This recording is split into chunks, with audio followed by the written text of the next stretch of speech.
ñi ngi gërëm sunu borom mi nu may ñu daje fi ci place bi ci waxtu wi di waajal loo xam ne warugar la bu sunu borom teg ci ñii di ay jaamam woo leen ñu war a def seen juróomeelu ponk l'islam di aj gi woote boobu la nga xam ne sunu boroom woo na ko jullit ñi dafa laaj bu nuy dem ñu waajal leen ñu gunge leen ñu ànd ak ñoom wan leen li ñu war a def jàppale leen ca nanu fay nekke àndat ak ñoom dellu si leen ci seeni ñoñ loolu moom moo waral gouvernement wu Sénégal am délégation générale au pèlerinage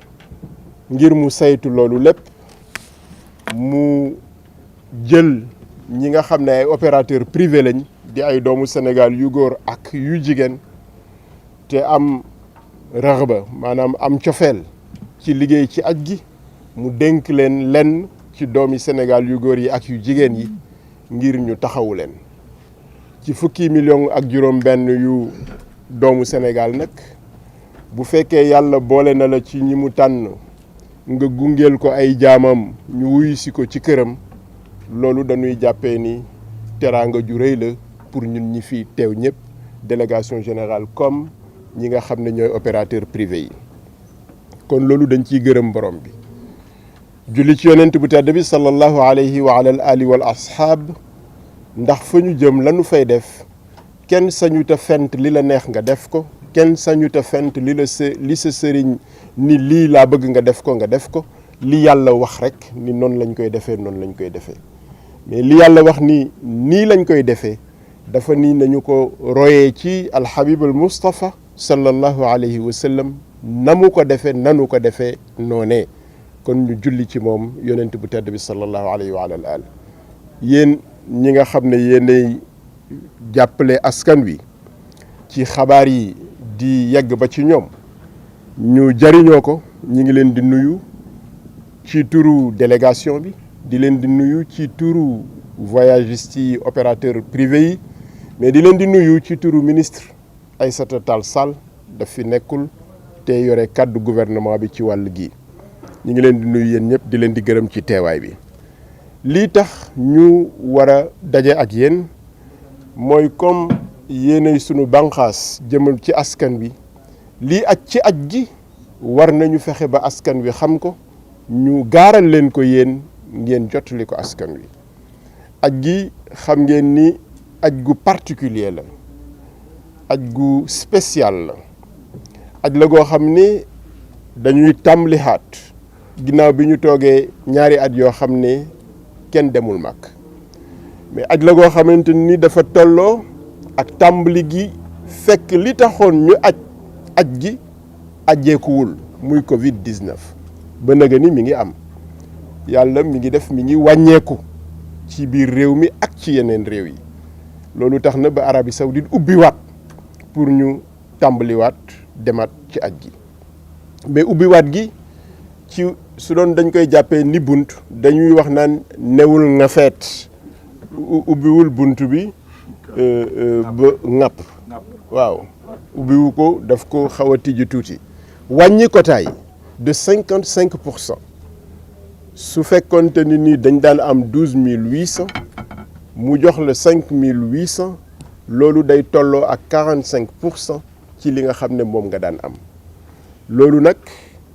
le président de la République le chef de l'État dafa wax ni nanu ko séddalee ni délégation générale na yóbbu junni ak juróomi téeméer muy 1500 opérateur privé yi nanu yóbbu li ci des ci 5822 yi maanaam nanu yóbbu 4322 loolu yi tamit liggéey nañu ak ñi nga xam ne ñoom ñooy opérateurs yi maa ngi wax sànq ni leen bu nu xoolee Turquie 85 millions la ci ay nit Sénégal 15 millions la ci ay nit. Turquie 200 agences ñoo fa nekk di yóbbu xaate Makka. Sénégal 300 agences ñoo fi nekk di yóbbu xaate Makka. loolu moo waraloon ñun ñu toog depuis ñeenti at a ngi nii di waxtaan pour fexe ba organiser waat ba am ay groupement yu takku yu dëgër yoo xam ne danañu mën a yanu aj gi. tey ren yàlla def na am nañu fukki groupement ak ñaar yoo xam ne muy 12 groupement yoo xam ne ñoom ñoo séddoo les 4322 yi nga xam ne ñoom ñooy dem ci turu privé bi. loolu tam ñu gërëmee ko opérateurs yi ci seen déglu gi ñu déglu seen jàppale gi ñu jàppale ak nangu gi ñu nangu ànd ak ñun ci loolu. président de la république wax itamit ni quota bi nga xam ne estimé woon nañ ko à 4,2 millions mu jàpp ni war nañu fexe ba wàññi ko. naka la ñuy fexe ba wàññi ko nag daf ko bàyyi woon ci sunuy loos ñu di ci liggéey ak le ministre des affaires étrangères di ci liggéey ak parties prenantes yi nga xam ne ñoom ñoo bokk ci aj gi ba tey mun nañu annoncer ni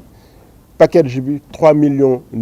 la wàññeeku na de 300 000 francs. loolu yi tamit ndimbal la ci àllaaji bi ak ci ajaratu bi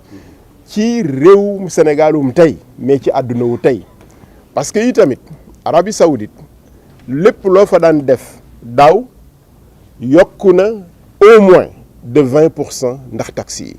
waxuma nag li ci des ci nga xam ne c'est le cours de la vie ku nekk xam na li nga xam ne moom mooy kérosène bi pétrole bi yéeg na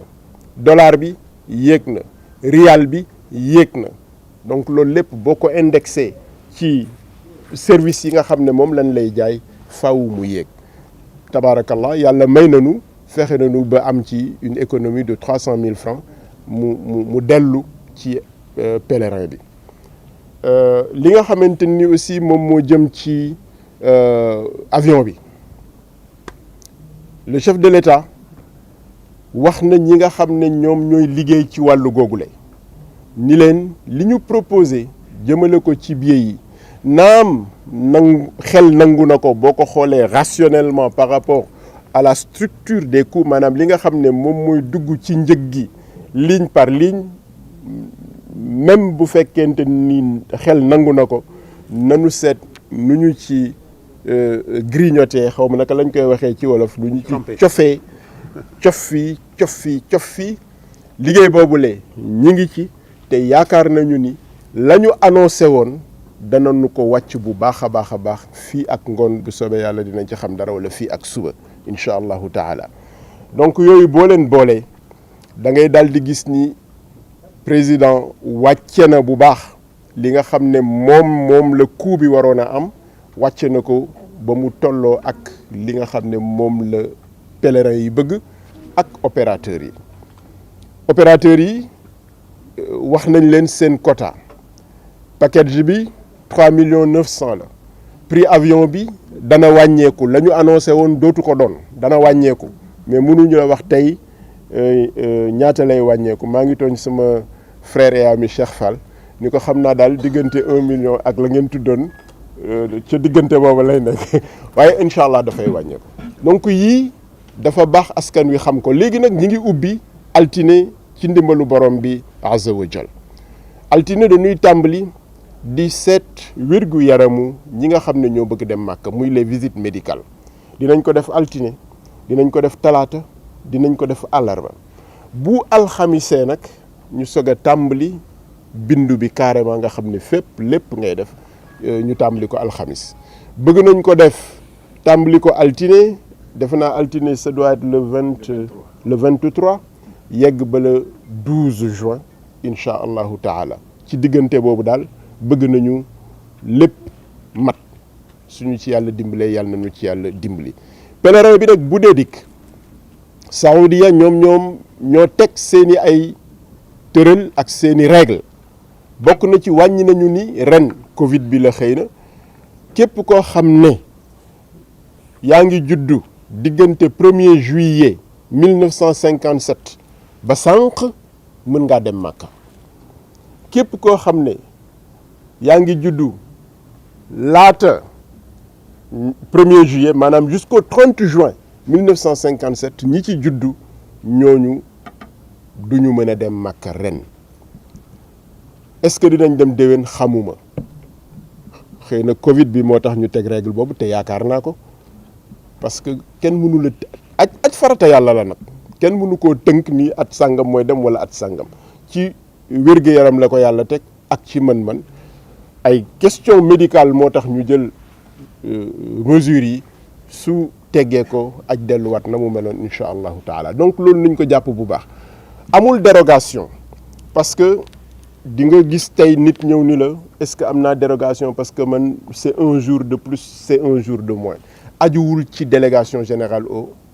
pèlerinage ajuwul ci gouvernement du Sénégal mi ngi aju ci Arabie Saoudite mi teg ay règles universelles maanaam loolu mu teg daal ñëpp la ci yamale dalee ko Dakar ba Cap ba Jakarta ñëpp ci yam kon amul dérogation bu ñu laaj dérogation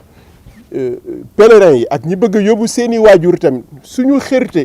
lu mu rëy rëy bu ñu ko essayer glisser parce que après dafay yaakaar ba pare du nekk nañu joxe information yi nga xam ne moom moo am bi si des vaccin yi Sénégal le ministre de la santé suñu mbokk ajaratu joxu defe naa mi ngi fi ànd na ak le directeur de la santé di suñu sœur Xemes ak le médecin chef régional di Ndeye Maguette ak ñañu àndaloon ak waa délégation ak privé yi ànd nañu def atelier boo xam ne dañu taxawal benn protocole sanitaire pour le Hajj 2022 protocole boobule mun nañ ko sax partager ak yéen journalistes yi parce que dana leen permettre yéen tamit ngeen gën a mën a yee askan wi ko defee ñëpp tënku ci protocole boobule PCR bi ñuy wax test PCR bi ñuy wax balaa ngay dem ñetti fan balaa ngay dem du ñun ñoo ko exiger c'est l'Arabie Saoudite qui moom moo ko laaj ba pare ni mënta ñàkk kon képp koo xamante ni da ngay dem danañ la defal test ñetti fan balaa ngay dem ñetti fan yooyu balaa ngay dem yàlla bu la saay-saay bi laxasu wante bu fekkee laxasu na la ci vol boobu nga waroon dem dootoo ci mën a dem loolu tamit il faut ñu jàpp ni doomu aadama mën na sax defar lépp bay waaj a dem mais am lu ko gaar ba mënatu la dem rek bu ko defee ñu xam ni loolu la suñu borom dogal ñu nangu ko te wut leneen loo xamante ni dana ko mën a remplacer condition yooyu daal yaakaar naa ni lu baax la nit ñi xam ko maintenant ouverture bi fii la lundi fii ci hangar bi test médical bi mooy tàmbali jeudi la ñuy commencer enregistrement yi loolu damay bàyyi ki nga xam ne moom mooy l'administrateur de cette plateforme d'enregistrement mu expliquer naka la ko tëralee ak équipe yi nga xam ne ñoom la àndal ma fàttali rek ni pour la compagnie aérienne le gouvernement du Sénégal dafa wax ni compagnie bi nga xam ne moo ñu yóbbu mooy yóbbu l'ensemble des pèlerins dégg nañu nag li nga xam ne moom mooy joytu opérateur privé yi parce que ci seen biir daf si am ñoo xam ni dañu am lu ñu wax ni c'est un service spécifique ou c'est une offre spécifique lu bokkul ak l'offre standard kooku am na lu mu laaj ci wàllu transport aérien dinañu ko jël boole ko ak lu ñuy waxtaanee ak transporteur aérien bi pour bu leen mënee ubbil palanteer mu ubbil leen palanteer ci biir li nga xam ne moom la gouvernement bi digle li am importance mooy que le gouvernement du Sénégal dafa bëgg pèlerins yëpp ñi nga xam ne dañuy dem ci standard ak ñi nga xam ne dañuy dem ci ay offres spécifiques ñoom ñëpp ñu dem ci jàmm dellu si ci jàmm te ñu yombalal leen seen dem ak ñi nga xam ne ñoom ñoo leen di yóbbu yaakaar naa loolu laa mënoon a joxe comme information ci wàllu googu li ci des ma bàyyi docteur Khadim Silla délégué général adjoint mu def ko jëmale ko ci plateforme yi ñu tënk ko ci français parce que ñun dañuy inversé dañ koy wax ci wolof tënk ko ci français sama mbokk journaliste yi ba wax yu la tënk ko ci wolof alors mes chers amis, nous rendons grâce à Allah subhanahu wa ta'ala qui nous a donné cette opportunité de nous retrouver ici à ce moment et sur cet endroit pour accompagner les pèlerins sénégalais répondant à l'appel d'Allah Azza wa Jal pour accomplir leur 5e pilier, un pilier fondamental. C'est une chance que parmi les 15 millions ou 16 millions de Sénégalais, Allah subhanahu wa ta'ala sélectionne cette poignée d'hommes et de femmes pour leur confier le sort de ces serviteurs qui vont aller répondre à son appel. Nous le glorifions, nous le louons pour ce privilège qu'il nous a fait. Au nom de mes collaborateurs, au nom de nos amis opérateurs et opératrices pour le Hajj dans le privé, au nom du ministre Madame Aïssata Tall Sall qui viendra visiter ce site, Inch'Allah, elle est en mission aujourd'hui à l'étranger. Au nom de toutes ces personnalités, aurais-je dit, nous vous remercions d'avoir répondu à notre invitation ce matin. Quel est l'objet de notre invitation? C'est préparer les inscriptions, les enregistrements pour les candidats au pèlerinage sur ce site qui nous a été offert par le chef de l'État. Et pour informer ces pèlerins, il est bon qu'on partage avec vous les éléments fondamentaux, les éléments essentiels, les éléments que tout le monde doit savoir et que tout le monde doit appliquer pour que le pèlerinage se déroule dans les meilleures conditions. Premier élément, c'est le quota du Sénégal. Vous savez, cette année, c'est un pèlerinage spécial, c'est un pèlerinage très serré. Nous sommes à 1 mois et 15 jours du pèlerinage. Et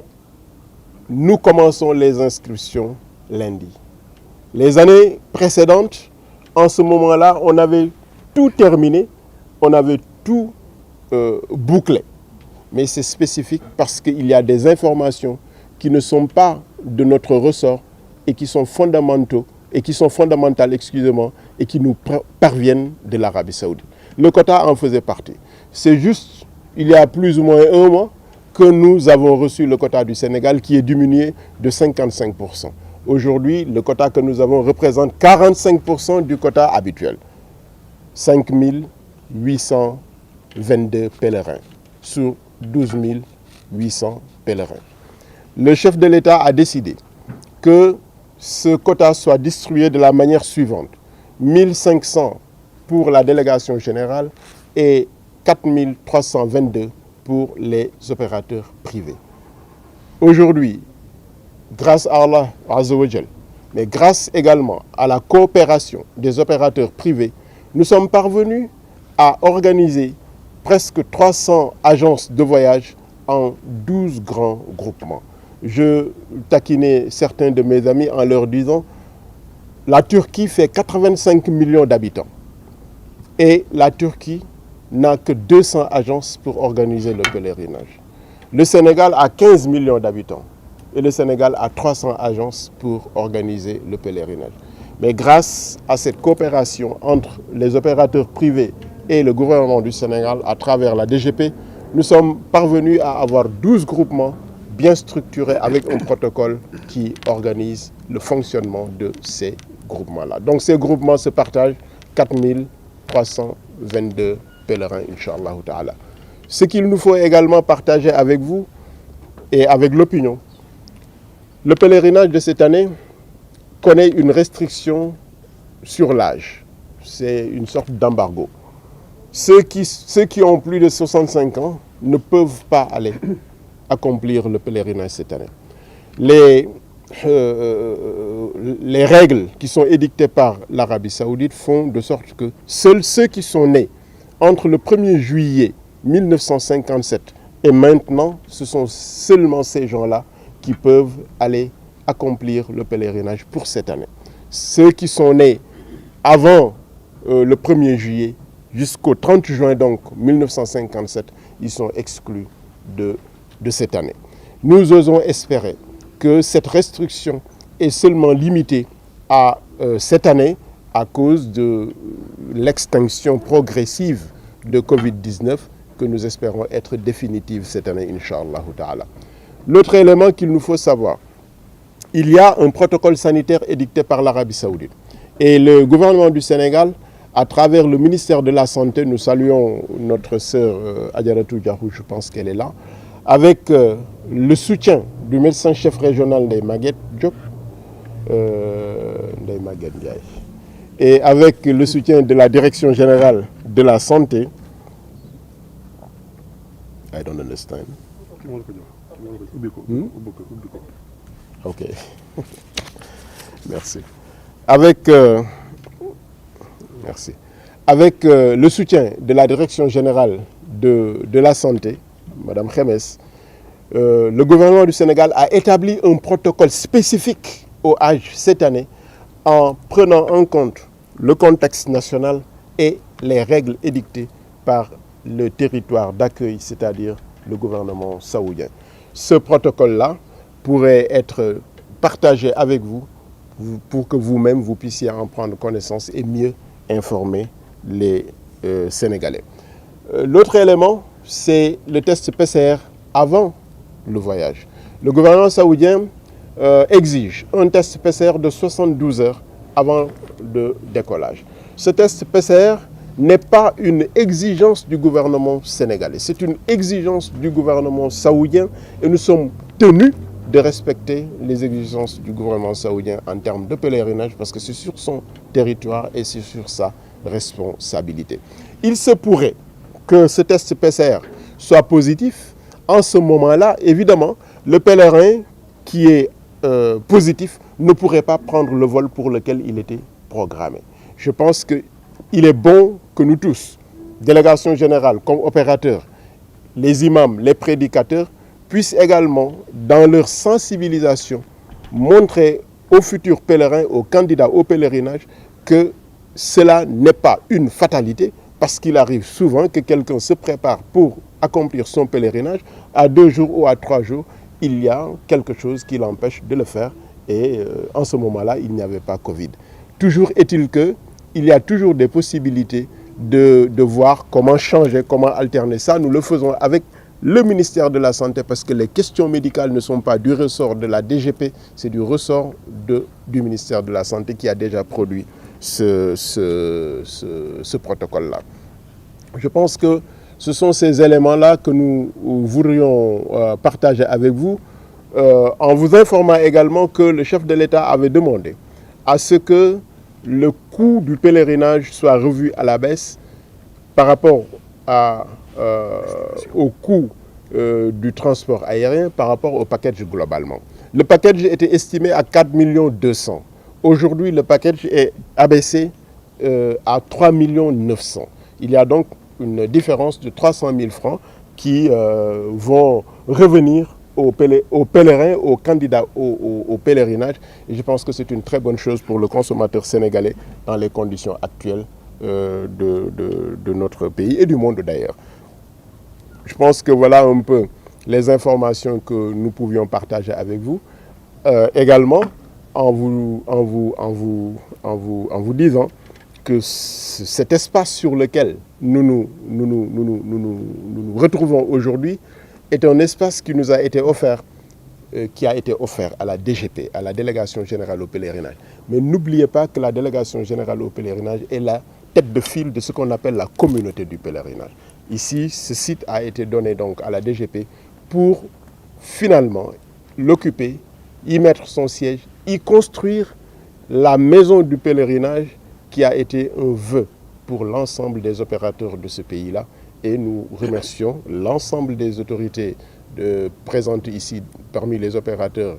privés et la DGP et même, j'allais dire, les autorités religieuses remercient le chef de l'État pour ce geste important pour le développement du pèlerinage. Voilà un peu ce que je voulais partager avec vous, si je n'ai rien oublié. Le reste, les inscriptions vont démarrer, je l'ai dit, je pense, jeudi, après 3 jours de tests médicaux. Les tests médicaux ont commencé déjà dans les régions. À Dakar, ça va commencer lundi, mardi, mercredi. Et les enregistrements administratifs vont commencer, Inch'Allah, le jeudi, à partir du 23 donc jusqu'au 12 juin, nous allons boucler les enregistrements. Cette place est sous l'administration du délégué général adjoint Dr Khadim Silla, qui va vous expliquer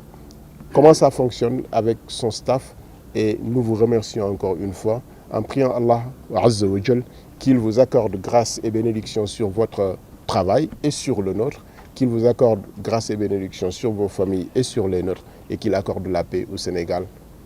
à l'Afrique et au monde. Assalamu alaikum wa rahmatullah. gannaaw bu ñu leen nuyoo ziyaare leen yéen ñëpp comme niñ ko xamee fii muy plateforme